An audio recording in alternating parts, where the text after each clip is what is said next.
وآتوا النساء صدقاتهن نحلة. يعني ما يجيش معلش يعني أب يقول والله أنا يعني مأمنك على بنتي فيعني الفلوس هتعمل إيه؟ لا حضرتك، ربنا سبحانه وتعالى قال إن إحنا نؤتي النساء صدقاتهن، جاية من صدقة يعني عطية. طيب نحلة يعني إيه؟ يعني عطية من الرجل بدون من، يعني عطية وهو راضي تماما. يعني حضرتك لو شايف ان انت بتدي المهر للزوجة المستقبلية وانت متأفف، فبلاش منها من اولها، لازم تبقى راضي. وربنا سبحانه وتعالى امرك بكده، ان انت تبقى بتديهولها بدون من.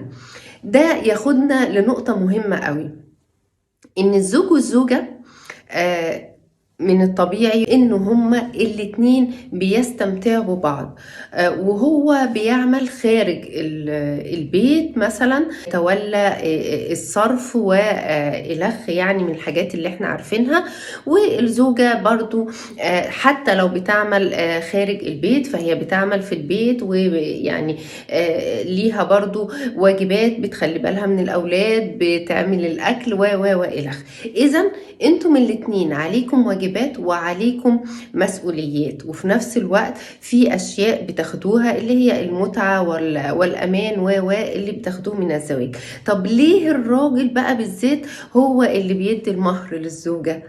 ربنا سبحانه وتعالى أراد إنه يكرم المرأة تكريم زيادة، إن الرجل هو اللي يديها وهو اللي يصدقها أو يديها الصدقة، وكمان بدون من، وكمان يبقى المال ده خالص ليها تماما، حتى لو يعني الأب ما ياخدوش، الأخ ما ياخدوش، الأهل ما ياخدوهوش، يبقى مال خالص ليها. ده إن يدلنا على حاجة واحدة بس، إن الزوجة ليها مكانة كبيرة عند ربنا سبحانه وتعالى، وإنه يعني في كل نقطة وفي كل كثير من الآيات بيخلي الراجل خد بالك، دي مسؤولة منك.